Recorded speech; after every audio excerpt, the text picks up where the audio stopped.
Hi, and welcome to the Gritty Nurse Podcast, an unfiltered discussion related to health and healthcare. My name is Amie. And my name is Sara. And we are your podcast hosts. So just remember, we have our Gritty Nurse apparel line. You can find us at www.grittynurse.com.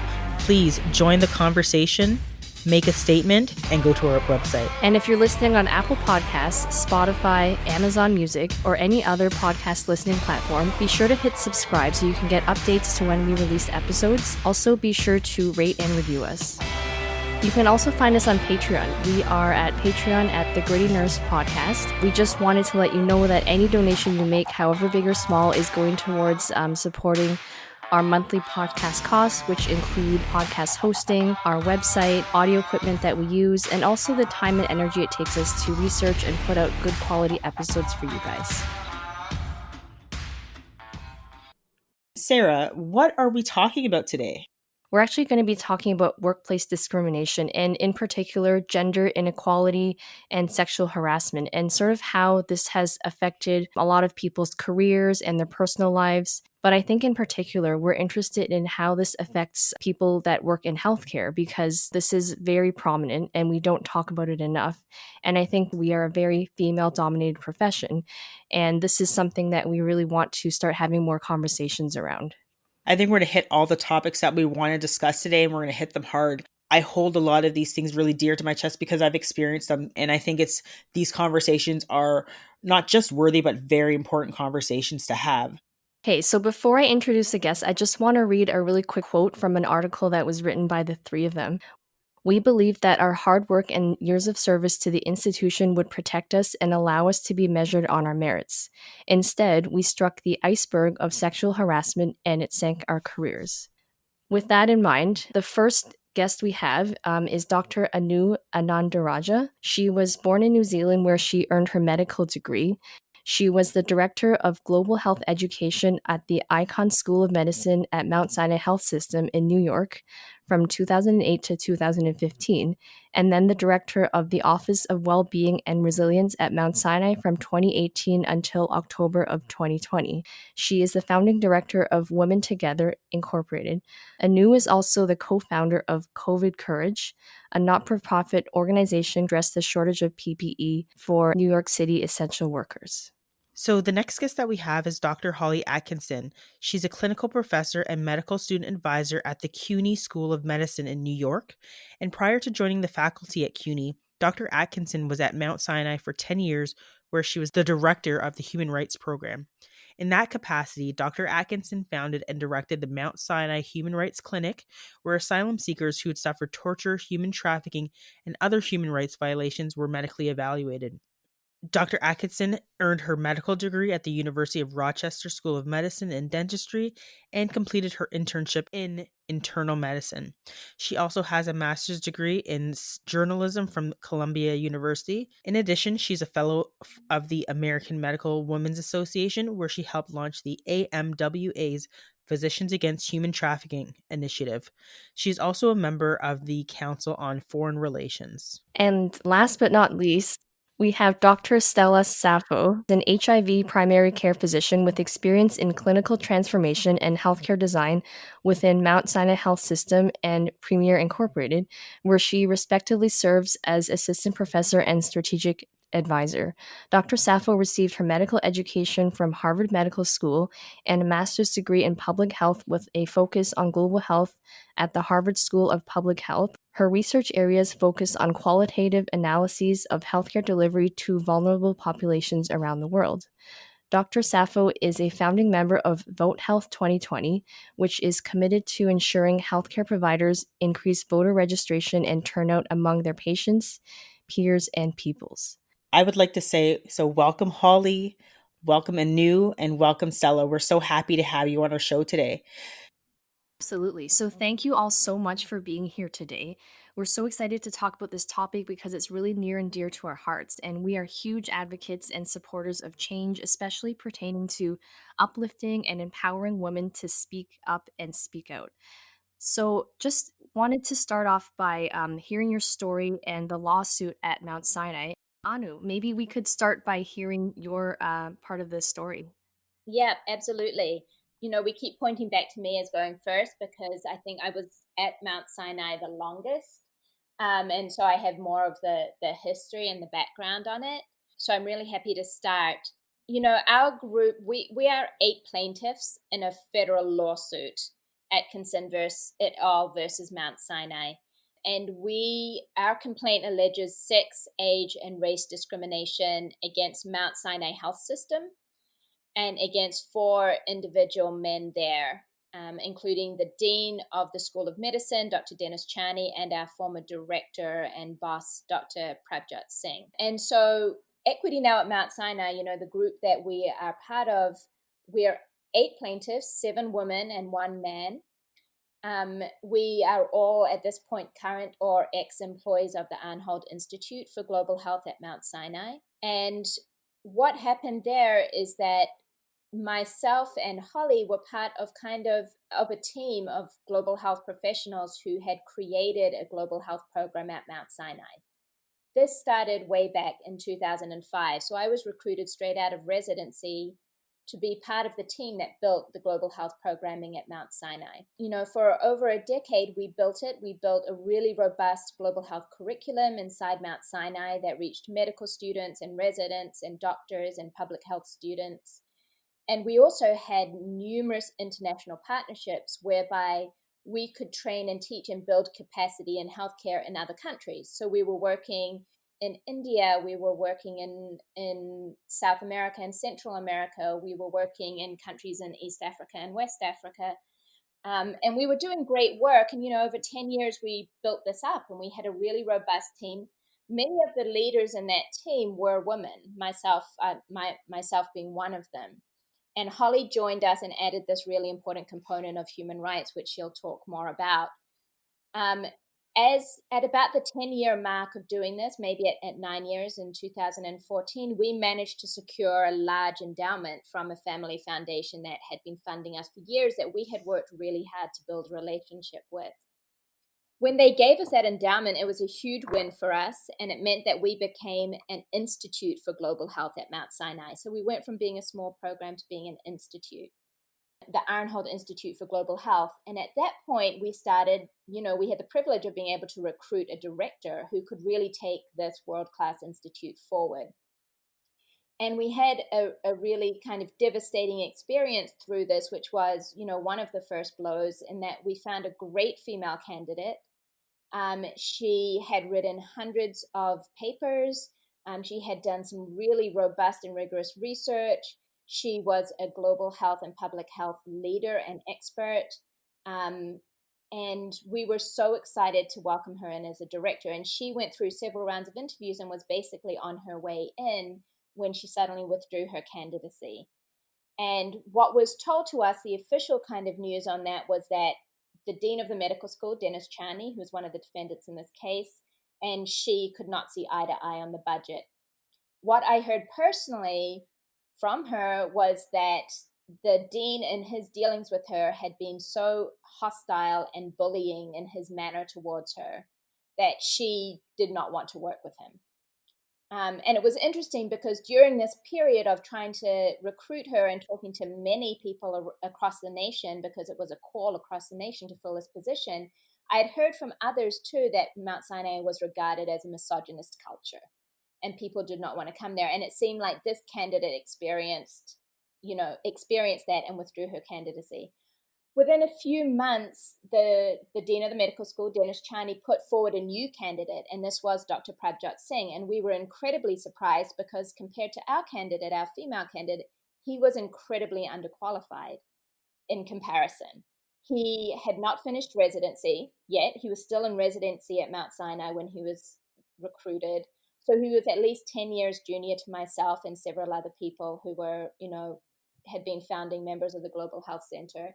And he just didn't have the track record, the experience, the resume to match what we were looking for. He did not meet the search criteria that we'd been working on. He was basically shooed into the position. There was some show of him going through a selection procedure, but we all knew that he didn't meet the criteria. But because he was the Dennis Charney's pick, he ended up, being put in place as our director. And all of this is outlined in our complaint, which is publicly available. Very quickly after he came in, we saw that it was going to become a very hostile work environment for those of us who had built the program, and especially those of us who were women and people of color. And what happened to me personally is that I was very rapidly demoted. This was all happening within months of him taking over the directorship position. Myself and a layer of women who had been in leadership positions were demoted. A layer of men who were acquaintances and friends of Dr. Prabhat Singh's were put into leadership positions above us.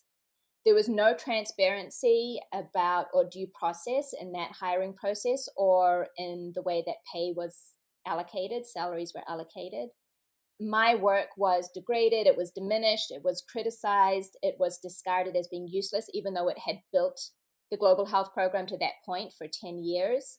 I was isolated from my peers. I was asked not to meet with people in leadership positions in the medical school that I had previously had very close and mentoring relationships with. And basically the environment for myself and my team was made so hostile that people started to leave within a few weeks to months of him coming in, Dr. Prabhat Singh coming in as director.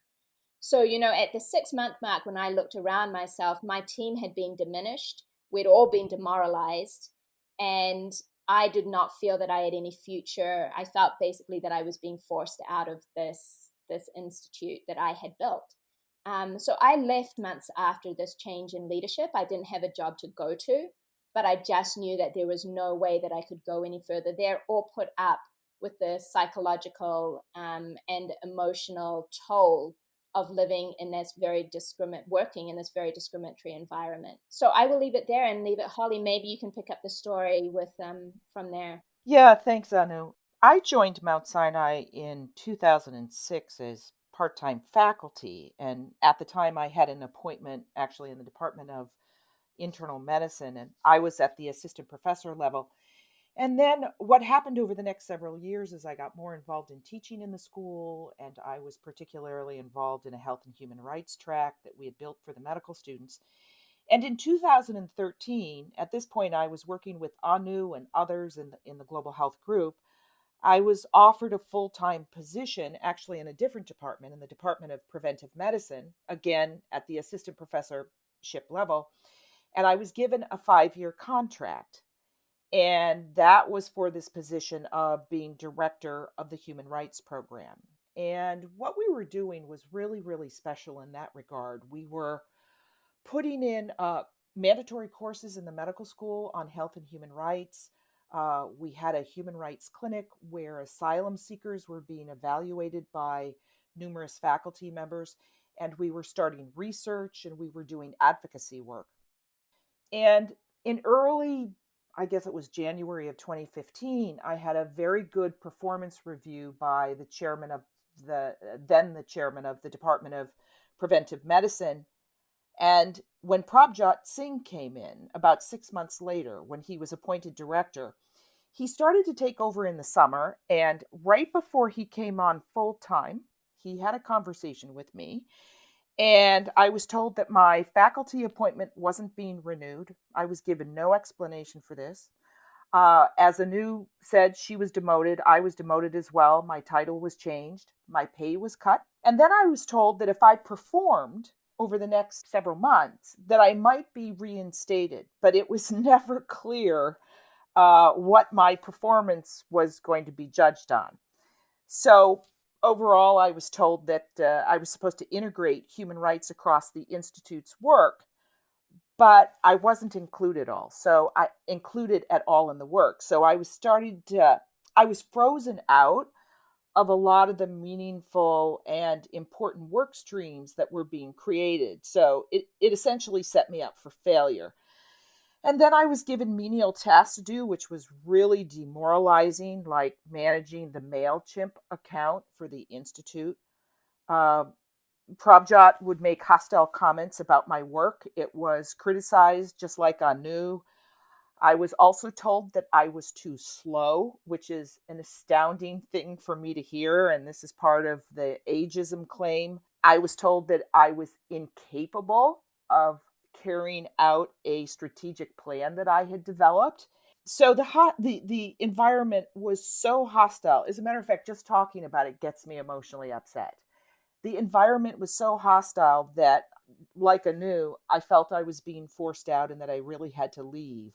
It was the only option. And in fact, there's a term for this in the law. It's called constructive discharge.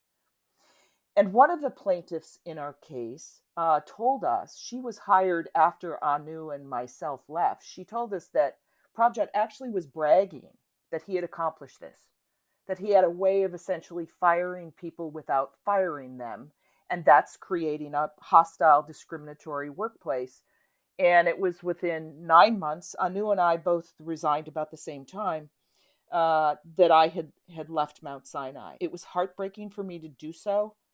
I felt emotionally and psychologically battered. I still feel scarred by it. I had developed a number of physical problems, the most of which was insomnia and some anxiety. And then I watched, as Anu said, I watched this layer of people be brought in, mostly men who really had far less experience and skill sets than what we were. We were called the legacy group. So we've learned a lot through this experience, and we can talk about some tips we have for people who might be going through a similar kind of experience. It's been a tough road. Also just want to just put in something here, because it's very easy when something's happening to you to doubt yourself, and also when we hear stories, to doubt each other, and especially as women, I think we're unfortunately trained to do that. And I just want to point out that when we talk about what happened to Holly, we're talking about something happening to a woman who has decades of experience behind her in formulating strategic plans, executing strategic plans, putting in place incredibly impactful public health and human rights programs, just like a resume that would blow you out of the water, and an ability. And when she was called slow, Holly is like the epitome of fast-paced action and being able to implement in real time. And so these were just, they weren't even close to the truth comments. They were so outrageous. And so I just want to put that out there, because I think sometimes we doubt ourselves. And I'm just going to say right now, there's absolutely no doubt that, the comments that were being made and the criticisms that were being leveled had no basis. That must have been infuriating to hear because, I mean, I can't imagine having to hear that comment when you know that you're the exact opposite, that you're efficient, that you're hardworking, that you're smart. That's incredibly demoralizing. Yeah, another way to demean and really take away from the work and the character of that person. It's just those other micro aggressions that people use as ploys and tacks to kind of get underneath your skin to then like you were saying, Holly, for this person to feel accomplished that they were able to do something so sinister and so cruel. Stella, can you please let us know, where are you at? Like, how did you kind of fit into the conversation here? Sure. So Anu and Holly described being pitted as part of this legacy group that was targeted in various ways and eventually driven out. I actually joined. I joined Arnhold as someone who was recruited by Prabjot himself, and my time there was very, very interesting because I think it reflects on a couple of themes that um, I'm sure individuals are very familiar with, but I had to experience, over a period of time before I realized what was happening. And one of them was being gaslit by Pripjot around the work that I was told to execute. And I would have the experience where I would work with him and my team to design out a course of action. The team and I would start to implement that action, and then very quickly, Prabjot would come back and say, why are you doing it this way? We never talked about this. What are you talking about? And that constant questioning of your skills, your ability, your skills to even understand and hear what was said in a meeting and then carry that out starts to make you really question everything that you do. And it wasn't until I had a colleague of mine reflect a comment that Prabjot made to her, certainly about other individuals. I was hearing that quite a bit, but a comment about how he essentially helped me to think, that it really impacted me because I'm someone who has trained like Anu and Holly, who's trained incredibly hard, to get to where I am. I've gone to Harvard for undergrad, med school, public health school. I've done advanced fellowships, and to be pitted as someone who didn't know how to think before working with this individual is not only insulting, but it's the kind of demeaning that makes you question if you're able to do anything at all. So the gaslighting was something that I really experienced, I think, on a personal level that had a lasting impact on me. And like Holly, left the institute with physical manifestations of just not being well from all of the stress. The other part of, I think, my story that I experienced is, because I came in as someone recruited by PrepJote, I wasn't targeted from the outset in the way that Holly and Anu were. However, I started to notice the ways in which the culture was just not optimal for anyone. And when I started to bring up ways to improve the culture, again, the gaslighting happened where I was told that I was part of the problem with the culture. Even though two defendants in our case, Bruno Silva and David Berman, Bruno was said to be calling me behind my back a bitch and a cunt. And David Berman yelled at one of our employees so intensely that another individual had to go into the office and make sure that she wasn't being attacked. And those are just a few of the examples of some of the culture problems that we all knew about that certainly I was seeing. And, in my role as a leader in the organization, I felt it was important to bring it up to PrepJote and to discuss ways that we could really address this and target it. And what I found was that, again, I was told that I was the issue or that I wasn't seeing what all of us were seeing, and that there was really nothing to worry about. When, over the period of 18 months, I watched at least 10, if not 15 women leave their role at the Arnold Institute. And then I think the last thing that really, becomes a part of our collective experience is after we realized everything that was happening and all the individuals that were leaving, and after we finally connected as a group, and we'll talk about this a little bit more about the power of connecting and hearing each other's stories and understanding each other's perspectives. Like I never really got to talk with Anu and Holly in detail to understand the ways in which they were being maligned. But once we were able to do that, our experience with HR is another part of our story that I think deeply impacted us and unfortunately led us to this point of a lawsuit rather than being able to address and resolve a lot of these issues within our institute. Yeah, geez, I just to all three of you, I'm so sorry that any of you or anybody in for that matter had to experience something like that because honestly, it's really something that should never happen. And I think that, a lot of organizations do this whole, oh, we have a zero tolerance policy or all these things, but this is still pervasive. So just this week alone, I've read several articles pertaining to harassment, whether it be sexual, gender-based or discriminatory, and all of your story reflects an ongoing problem that's not just national or international. This is something that is happening worldwide, and we're seeing these stories more and more coming to the forefront, but still not a lot of discussion at larger tables or calls to actions. So why is this problem so pervasive? Why are these social constructs still allowed to occur within these workplace settings? Yeah, well, that's the $69 million question, isn't it? Well, first of all, it has to do with systemic misogyny, I think, across the globe culturally. So male aggression and male sexual aggression in particular has not been seen as a problem. Uh, but of course, it is a problem, and it's particularly a problem in medicine. Right. So 2 years ago, it was the summer of 2018, the National Academies of Science, Engineering, and Medicine released a report. It's called the NASEM report. It's almost a 300-page report. It's very interesting reading. The study looked at the prevalence and impact of sexual harassment on women in these various disciplines. And one of the notable findings is that women in medicine, the sexual harassment of women in medicine is very prevalent. And in fact, it's only second to the military.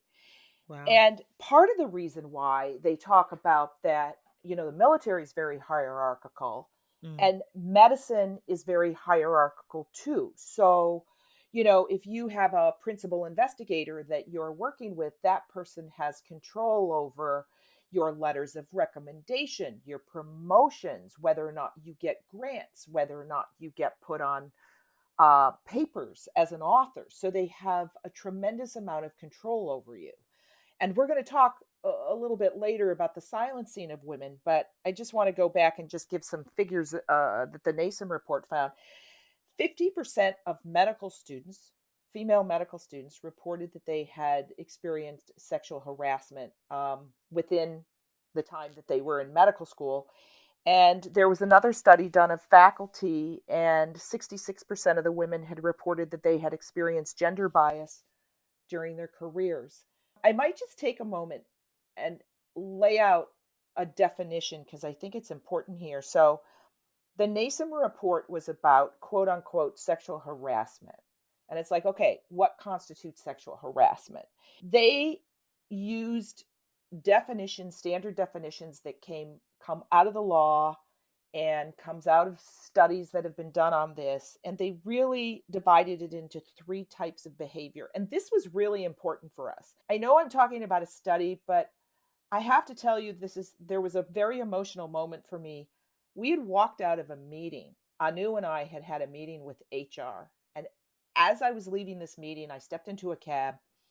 An email came into my inbox. And what was it? It was the NASM report was being released that very moment. And I read the executive summary in the cab and I broke down crying. And it was like, oh my God, this so describes what happened to us. And they talk about three types of behavior. One they call gender harassment. And I think it's worth giving you this definition because this is what we experienced. Verbal and nonverbal behaviors that convey hostility, objectification, exclusion, or second-class status. And then the other two categories are unwanted sexual attention and sexual coercion. And those are the ones that tend to get, the media publicity, right? We hear about Right, Jeffrey right. Epstein and we hear about Harvey Weinstein. But the report also talked about this analogy of an iceberg, that at the tip of the iceberg is this really egregious stuff like sexual assault and groping and rape, the Harvey Weinstein story. But that below the water level, where is the base of the iceberg, the biggest part of it is this issue called gender harassment, which is what we experienced. And this is what most women in medicine experience. So I think it's really important for listeners, who may say, they haven't quite like put together what they're experiencing, or as Stella said, they may be questioning what they're experiencing. This notion of gender harassment, exclusion, second class status is considered discriminatory behavior, and it's a form of sexual harassment. Absolutely. I kind of wanted to even get back to Stella and Anu jump in at any time as well as when we were hearing the aspect of you being name called, like, because I think that people think that it's okay. We hear it a lot in social media, we hear it in rap music videos, we hear it all the time, like, don't be a bitch, you're a bitch. But I think people don't understand the connotation behind it. Yes, they know that a bitch is a female dog, we know that. But when you're in a workplace environment and you're being called a bitch or a cunt, they're using those words not just to demean, but there's almost like a greater sense behind it all. Yeah, I think that's right. I think that you're right about that. I think it undermines your leadership as a woman. And I think that that's part of the point of it. Certainly, it undermines your leadership, period. But it's even more so when you are, a Black woman leading a large team. It has a real impact. And it's not by accident that it was said kind of, behind my back in different spaces that I couldn't directly address. And that's where, again, culture really plays into it. It becomes really important that the people who are in positions of power, who understand that this happened, create an environment that says we will not tolerate bullying. These things will be addressed, because then otherwise the kind of silent undermining really is allowed to be able to continue. Right, right. And I mean, I think the classic example we see is AOC talking out about it when she was leaving the steps of parliament, and this person muttered it underneath his breath, calling her a fucking bitch. And I mean, I think the fact that she was able to stand up and then say, hey, this is not acceptable, and the circles that surround people saying, oh well, he made an apology, calling that out as not acceptable as well, because you know what? it's not okay to be like, okay, I said this and this was just a one off. No, if you said that, you have underlying feelings about feminism, about women that makes you feel that it's okay to actually use that type of vocabulary, use that type of language in addressing your colleagues, your peers, people who that you disagree with. In no circumstance is it ever acceptable. And the we know the apology is a farce. We know it's not a one time, "Oh, this is," he's a good guy, but on the surface, like, underneath, like, that was just a mistake. We know that that's a lie, and I think we need to keep calling it out as we see it, because if someone in a professional, or whether it's professional or unprofessional, using that type of language towards women because they, one, disagree with the way that they're going about something, or they feel that maybe this woman is too intimidating, they're too smart, they're too intelligent, they don't know their place, it's not acceptable. And we need to call it out every single time. Right. Mm-hmm. And I think this becomes really important because, we were just talking about the intimidation, the name calling, and the way that women are referred to, and the intimidation that that causes. And I think it's really important, and it picks up on, what Stella was just saying, because, from the Nason report and other data, we know that one of the biggest risk factors for gender and sexual harassment to go forward in an institution is a lack of appropriate response to it. It's a lack of holding perpetrators accountable. When a culture is informed by its leadership, right? And if leadership does not respond to hold perpetrators of gender and sexual harassment accountable, it sends a message to the whole institution that this behavior is acceptable and Right. there will be no recourse. And so it's a very, very loud message. And this is why our case is really important, and why it is so critical that we win our case. Because what happened when we put our case forward is there were 8 people on that case who said, this is the reality of what we faced and it is not okay. And the institution's response to it was basically to say that our experiences were without merit, they were really pretty trivial, that, we were probably not telling the truth in the way that we represented them, and that they don't need to respond to them at all. And this is a huge mistake, because everyone inside Mount Sinai, I say everyone, it's an absolute, but Mount Sinai employees know what it's like to work there. So basically, in those statements, leadership was trying to gaslight the whole institution, all of its employees, to say these things that these women experienced, that many of you have also experienced, they're just not true. They're just not valid. They're just not really significant. And I know that you mentioned there were 8 of you. I can only imagine how many more people have experienced what you have, but not come forward and not gone to the steps that you have gone through. This is exactly it. This is why the case was so important and why we went public with it so quickly. Is, after the case became public, Mount Sinai, without us knowing this, Mount Sinai employees, students, and alumni came together. They wrote 3 letters to the Board of Trustees saying, we believe these women. We need this culture of bullying and hostility to stop. We need discrimination to stop. And here are some steps you can take towards it. And they sent those letters to the Board of Trustees. Those letters had over 1,000 signatures on them. So that was a real signal to us that we were not alone, that our voices were representing an experience that was spread across the Mount Sinai Health System. And then very quickly after that, we started hearing from women, not just from Mount Sinai, but from health facilities and academic medical institutions all across New York City and all across the US. So we know that our case is just one of, hundreds of thousands of cases. And I think an important point to make there is around why more people kind of came to us informally and said, we support you, we believe you, we've also experienced this, but didn't come out kind of more formally, is because of this incredible fear of retaliation. As Holly mentioned, medicine and global health and all these structures are incredibly hierarchical.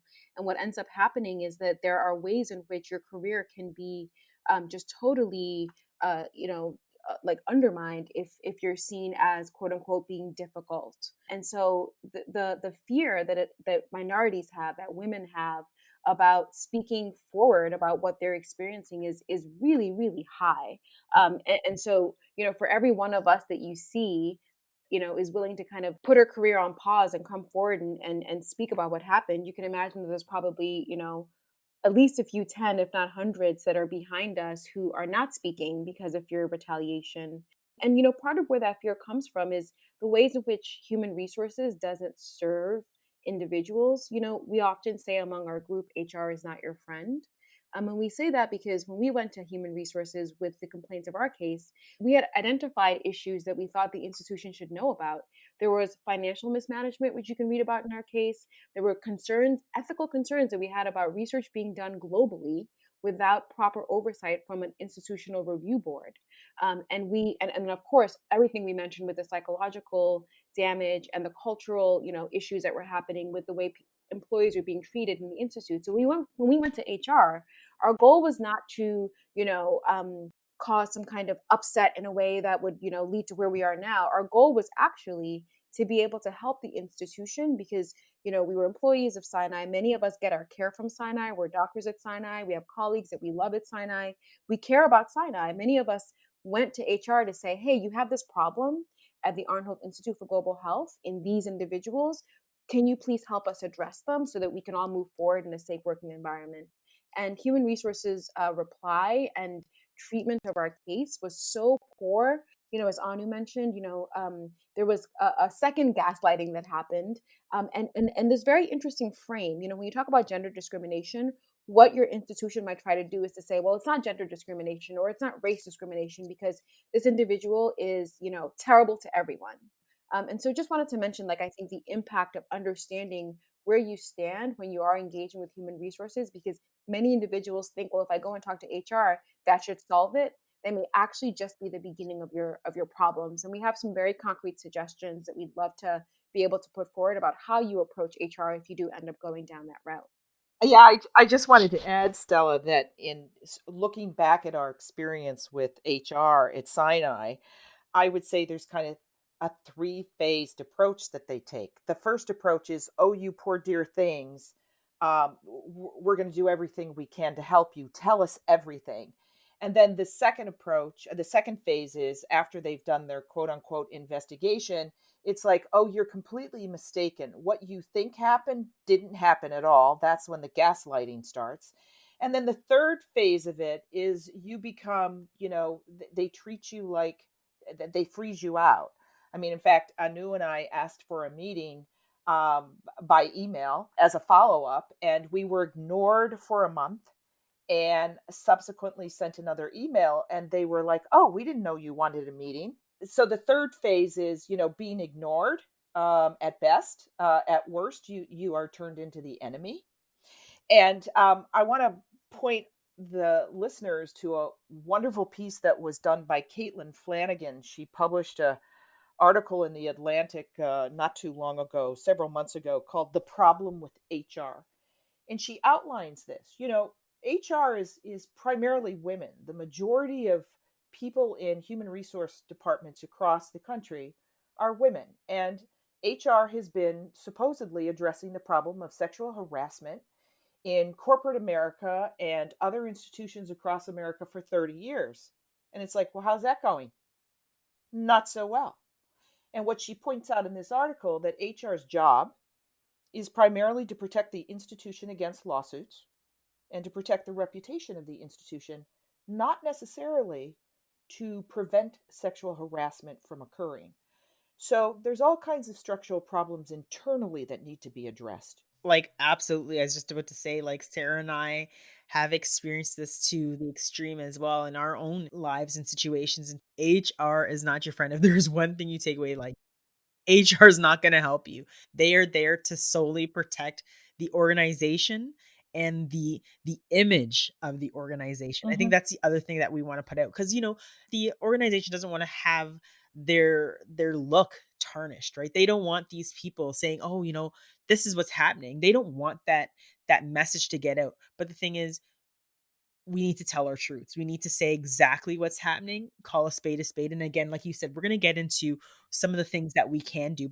Yeah, so I know that you guys, we have touched on the lawsuit, but you've also formed an empowerment and advocacy group that's called Equity Now to work on some of these larger issues. Can you tell us a bit more about it and what you're doing to create some more change and awareness about this issue? Sure, I can take that. So, at the point in time that we realized that our case was, just one example of a much larger problem, and that we started to be personally contacted by people around us, female physicians and nurses and medical students and techs from everywhere to describe their own experiences, we realized that this wasn't just about the case, but we wanted to have a larger impact on making change. And, we recognize that winning this case will make a huge change. Like, we're really focused on this being a landmark precedent case, because we know that winning it will not only be good for us, it will hopefully change the way that institutions deal with issues like this. And it will hopefully embolden other women to go forward and have success when, asking for justice for their own cases. In the meantime, as we really strive towards that, we wanted to set up a platform that would allow other women to have a voice, that would be able to provide support to women who were going through the same thing that we were, and that could advocate on other levels for change. And so Equity Now has really become that platform. And one of the pieces of work that we've done is reaching out to our local elected officials to make them aware of the issue. So we've gone to the members of Congress in our districts, or the districts where Mount Sinai has hospitals, because Mount Sinai has 8 hospitals and hundreds of outpatient facilities spread across the 5 boroughs of New York. So we've gone out, we've spoken to our Congress people, we've spoken to the Public Advocate's Office, the Manhattan Borough President's Office, we've spoken to city council members, and they're very concerned, which they should be, because this affects a huge number of their constituents. And we've managed to gain some support, and we've been really lucky actually to work with Council Member Helen Rosenthal. She is a city council member, but she's also the chair of the Committee on Women and Gender Equity for the City of New York, and has been responsible for a lot of the great legislation supporting gender equity. And with her, we've worked towards creating a bill that would create a gender equity advisory board that would advise the city council and the mayor of New York, and recommend actions and legislation that would promote gender equity in our healthcare institutions. That's the kind of advocacy work that we are really committed to taking forward, to initiating, to igniting, and to taking forward through the Equity Now platform. Yeah, so there are a number of national initiatives underway. As we know, there are a great majority of women in medicine. As a matter of fact, most healthcare workers, not just physicians, of course, but nurses, social services, respiratory therapists, et cetera, throughout the healthcare system are women. So women are really fired up about this issue. And there are a couple of national initiatives underway. One is Time's Up Healthcare. So Time's Up Healthcare was launched last March 1st of 2019, and it's a spinoff from the Time's Up organization that was created, that came out of the Harvey Weinstein case. And Time's Up Healthcare has been looking to get healthcare institutions to sign on to what I call an aspirational document. It's pretty short.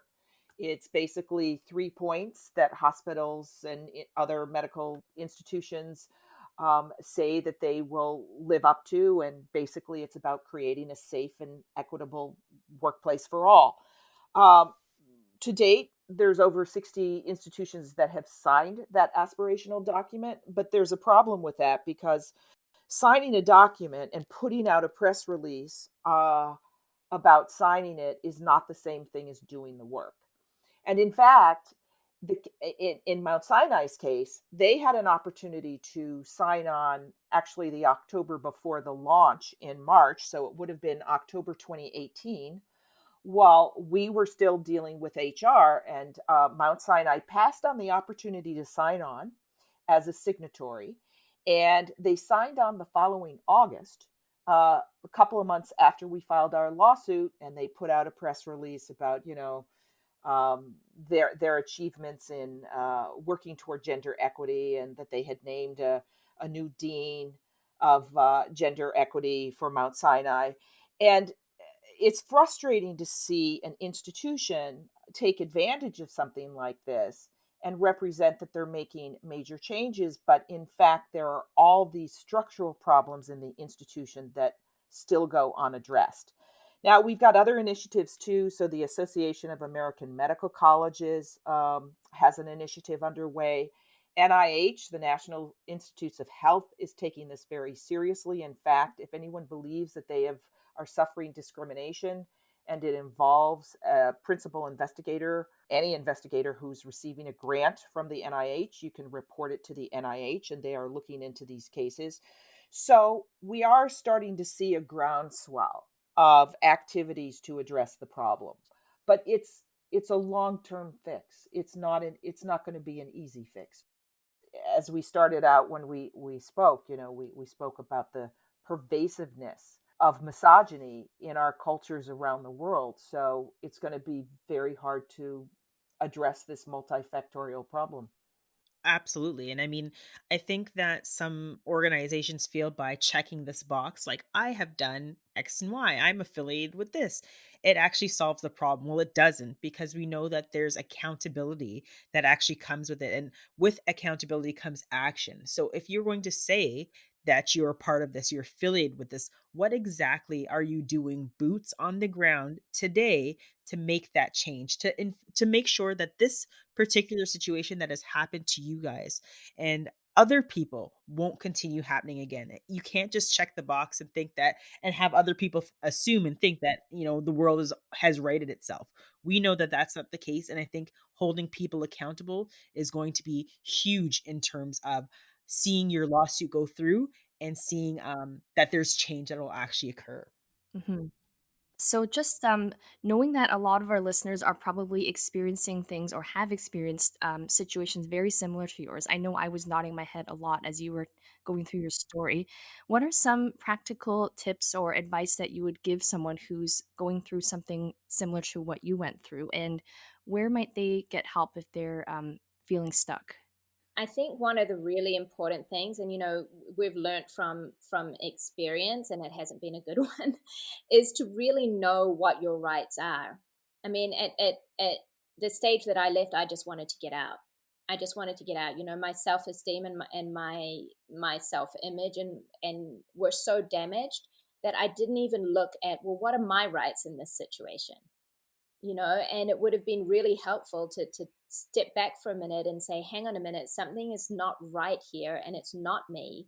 What are my rights? What can I expect from my work environment, and what is happening here that is not acceptable, that is actually against the law?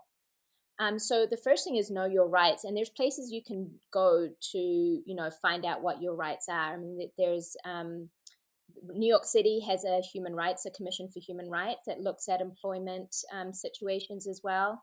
There's equal opportunities commissions. There are some organizations online that can offer advice. We have a National Women's Law Center that can talk through issues around discrimination in education and healthcare and employment. So there are resources out there that can help you to figure out what are my rights in this situation. So know your rights. And then the other thing is document everything. So keep really good notes, email them to yourself, email them to your friends. Anytime anything happens, even if you think it's insignificant, if it pings you in any way, if you even get an itch about it, write it down. And talk to other people about it so you have witnesses to it as well. And then save everything. Save the emails, save your notes, save the texts, take screenshots of them. Just make sure that you have documented everything that might be important to build a case if that's ever needed. And also so that you're not going crazy, and it's really important. And of course, I want to add, Anu, that, one of the resources to tap into is a lawyer. So consider calling a lawyer, and most lawyers and most law firms will have an initial conversation with you that they do not charge for. They can do an intake call where they listen to your situation, they listen to your case, they can give you some advice, they can tell you kind of where the law is and how it may reflect upon or apply to your situation. So you can always call a lawyer, and of course there are lawyers who specialize in employment law, there are lawyers who specialize in discrimination law. There's some crossover with those, but consider finding lawyers in those categories. And then as we've already said, don't trust HR, and consider taking a lawyer with you if in fact you're at a point where you are going to make a complaint or you are engaged with HR. It's interesting in our case, as our case was starting to be investigated, Dean Charney recommended to Propjot that he get a lawyer, and we were not told to get a lawyer. It was not recommended to us to get a lawyer. So I think initially that put us at a disadvantage.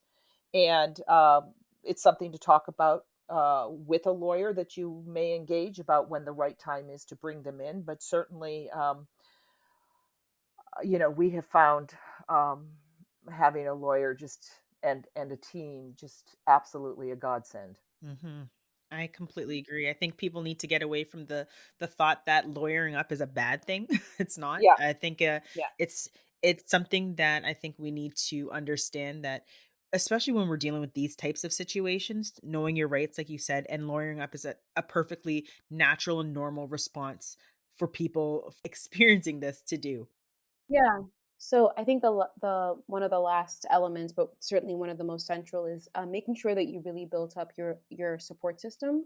So especially as you're going through things in real time, the psychological, not to mention physical damage, can be tremendous. And so if you need to getting that help that you need, whether it is therapy, coaching, calling someone that you're close to, and just having them really guide you through this is incredibly important to be able to last through for the long haul. And then there's this area that I think is really important. So we've talked in our case quite extensively about what we experienced as employees of Sinai. But one thing that, if you get time and you look into our case, that you'll learn is that Dean Charney had a habit of putting into positions of power young men who he thought were promising young people, who then had issues, down the line. And one of them was a physician who ended up being accused and then convicted of assaulting predominantly minority patients in the emergency room. Um, Wow. and that case made waves when it happened, because can you imagine going to the emergency room and getting sexually assaulted by your doctor? This was another person that, again, given the culture at Sinai, there were questions, there were complaints, there were suspicions. Nothing was done until it was much too late. The reason why I bring this up is because I think there is this, it becomes very important as you're building your support system to also talk to other people and to understand some of what is happening. And that this is just one example of one of the horrible things that happened. There are many other things that had happened at Sinai that were examples of the kinds of egregious behavior that had been going on for some time. And as our folks kind of were able to have those conversations with each other within the institute, and then outside of the institute, it really allowed us to understand, again, it's not just us. It's not just us that are being impacted. It's not just doctors. It's not just employees. It's not even just individuals who work within the Global Health Institute. It's actually all the way down to patients. And so the importance of, I think, talking to your communities and really speaking forward what's happening becomes really, really critical to make sure that you have a good sense of how to then take that action forward. That said, really be mindful of who it is that you're talking to. Like if you're talking to someone who's aligned with someone in a position of power, that'll tip off that person that maybe you're causing trouble or something. That could have an impact on you and a negative impact on you before you're able to get your lawyer, do all your documentation, go to HR. So just be mindful of kind of who you're looking to for that support, but absolutely talk to your communities and get that external understanding of the environment that you're in, because it really could be the difference of convincing yourself that it's just in your head rather than understanding, no, you're in a larger toxic environment that someone needs to do something about.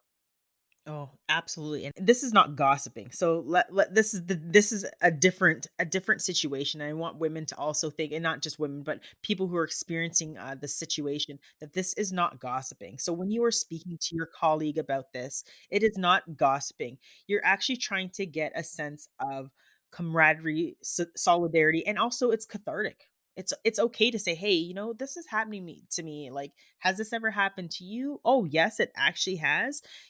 And then you might start seeing trends and patterns because I really believe these abusers, I'm going to say this, these abusers rely on silence. They rely on the fact that, you know, you don't want to speak to someone else. You don't want to speak up about it. You don't want to rock the boat. You don't want to, this person is in such a high position. I can't say anything. They rely on the fact that most people won't speak up. But I think this is where we say our time is now. We can make a change and we need to speak up. And I think with that, I think I want to get into what is the pulse now? There's got to be some form of a silver lining. I feel that there is. I hope that you ladies feel that there is as well.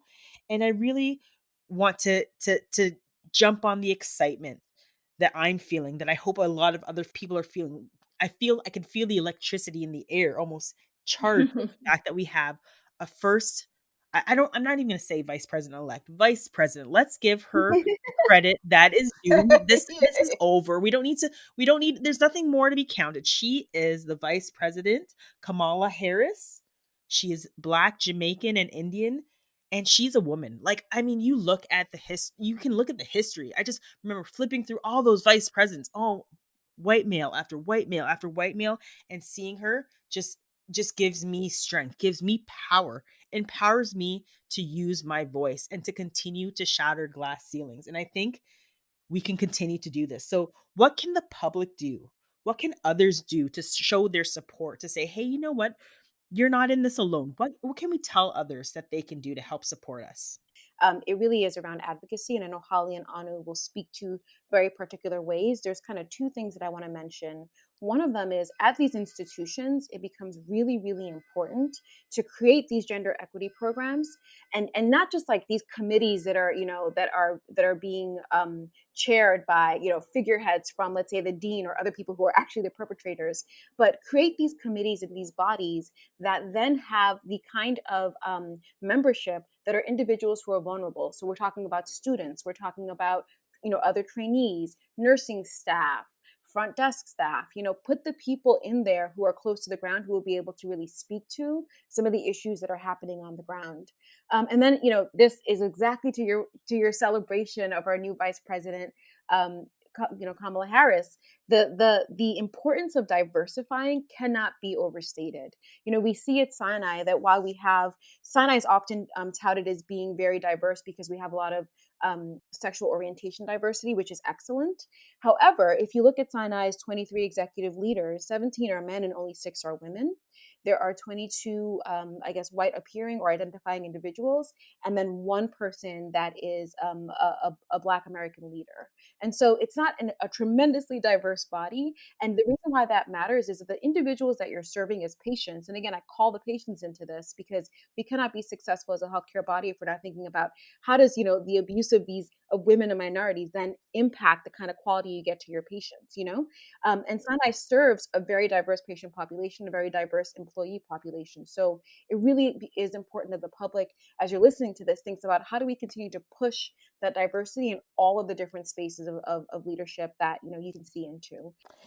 Well, one of the most important things I think is indeed breaking the silence and supporting one another. And I think we're starting to see that writ large across society, especially with the Me Too movement, that women, I think, collectively, and um, especially women of color and other minorities, are starting to be able to give voice to their pain and suffering and get over the shame that may come from some of these, particularly the shame that comes from sexual harassment and sexual experiences, to put that aside and to say, this is what happened to me. So, this whole movement of breaking the silence and supporting each other, I think, has just begun.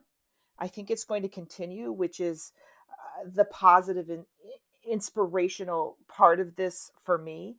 And I just have to call out and say a huge thank you to Anu and Stella and the rest of our plaintiffs, because the idea of going through this alone is incomprehensible to me, in that we have all supported each other in a deep and profound way. It's like if one of us is having a bad day and having trouble emotionally, the others are there to support. So breaking the silence and the support is very important. But concretely, I think there's some other things we need to do. First of all, we have to create safe reporting systems. What we hear from women, as a matter of fact, the AAMC, I was on a webinar last week with the AAMC on this very issue about gender harassment and sexual harassment in medicine. And they had a graphic here where they said that in a survey that they recently did, it says among women who experienced harassment, half felt safe reporting the incident, and only 1 in 3 felt confident that their school would resolve the issue. And we know from other studies that the vast majority of people who have these experiences do not report because, as we've mentioned, they're afraid of retaliation. So we need to establish independent and safe reporting systems for women and other minorities to report these experiences of mistreatment. And the other thing we need to do, and I think there's going to be a bit of a challenge in this, is to really conduct comprehensive annual data collection on discrimination and harassment and publicly report the data. And the reason I say this is going to be a challenge is because, back to reputation, institutions aren't going to want to make this stuff public. There's very little transparency. Certainly there isn't transparency at Mount Sinai about how many cases a year are reported, what the outcomes are, et cetera, et cetera. So we need safe reporting systems, and we also need better data collection and transparency around that. Yeah, maybe they should tie it to the organization's funding. Like maybe if they're just like, hey, you're hitting these numbers that are like unwieldy with these claims of harassment, we will just not give you money for this. It'll keep a pulse on it. It'll say, hey, you know what?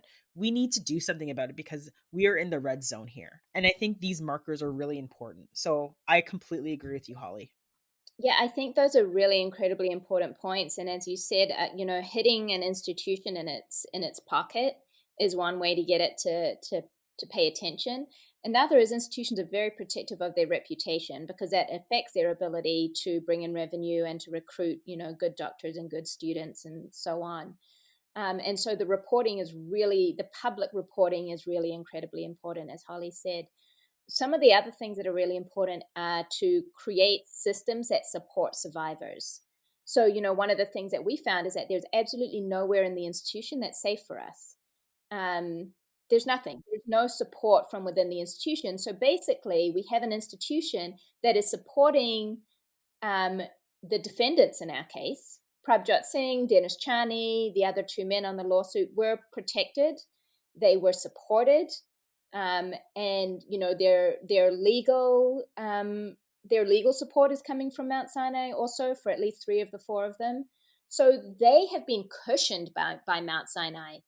And then you're looking at the 8 of us, and we are completely on the out. Like we are having to do everything for ourselves and deal with a huge institution that's basically calling us liars, and everything that does to our reputations, our careers, etc., as individuals out there by ourselves. So it's this really incredibly backward system where alleged perpetrators are protected and supported and cushioned, and those of us who have lost everything are further and further victimized. There are no systems set up to support survivors in any of the reporting systems. And what we've heard from women inside Mount Sinai is that even those systems that are set up, like HR or Title IX, become very hostile when it looks like whatever we're saying will threaten the reputation, the revenue, etc., of the institution. And so we need to be creating systems that support survivors rather than demonizing them, re-traumatizing them, and gaslighting them, which is what happens now. And, I think one of the really important things to understand is that it's really not easy to speak out. Like, apart from the risk of retaliation, which is real, so the calculated rational fear that this is going to affect my career, there is an almost innate feeling in our body that we will put ourselves in danger by speaking. And there's a shame around speaking. Like you mentioned the word gossip before, and this is a tool of the patriarchy to keep us silent, is that women speaking together is already diminished and is already disrespected. Like, you don't refer to men speaking together as gossiping. You refer to it as strategizing or sharing information. When women get together and talk, there's this like real shame around you're just a gossiping group of ladies. It's like, can we please get rid of this? Because this is what keeps us down. And so, a supporter of ours who, have had, been really glad to be associated with is Soraya Shamali. She's an amazing award-winning journalist and essayist, and she recently wrote a book, Rage Becomes Her. And one of the things that she talks about is the need to practice. We need to practice speaking out. It's not like you can go your whole life not speaking, and then suddenly, you're being discriminated against by a top institution in New York, and you suddenly find your feet and are able to speak out. No, we have to start practicing speaking out every single day. Right. Like, No, I agree. Speaking out when our husband's being an asshole. I'm sorry. I love it. I love it. Out in our homes, on the street, in our communities, in our social circles, like, we have to start exercising our voice there in order to be able to take it to those higher levels and those places where it can have a more societal impact. But start practicing speaking in any way now, like, get your feet under you as a woman who will speak out. Practice every chance you get. Something pings your attention and it's not right. Say it. Say it. Call it out. Say it. Preach, Start now. Anu. Honestly, I wholeheartedly agree. This is why we do what we do. Sara and I love, love, love to bring people's stories to life, to give people voice, to really talk about the things that matter the most when people are so afraid to speak up. I mean, that is why we started the Gritty Nurse podcast, and that is why we have you guys here today, and we are so thankful that you are here and telling your stories, because it needs to be heard. It needs to be shouted at the top of the buildings, and we will stand by you and we will do it with you. I think you guys have touched on so many important issues. Like, we've spoken about the physical aspects of this, the effects on your mental health, the effect on your career. I think that you have gone through so much, and you've given us such great advice as to what can be done and what has been done. And you've really been trailblazers in this. Thank you for your bravery, for coming on and sharing your story with us. I just want to add one of my favorite quotes from the great Audre Lorde, who said, "Your silence will not protect you." Indeed. Amen. Amen. And we just want to thank you. Thank you, both of you, for creating Gritty Nurse, for creating this podcast, for doing everything you can to make sure this is not the future we're leaving to our future generations of women. We appreciate you and the stand you've taken, and really appreciate this opportunity to connect with you. Thank you so much. And I just want to thank you guys so much for having us. This has been really, really a fun conversation. Yeah, it's just been fabulous to have this conversation with you. Thank you for what you do. Oh, thank you guys. Oh, thank you so much.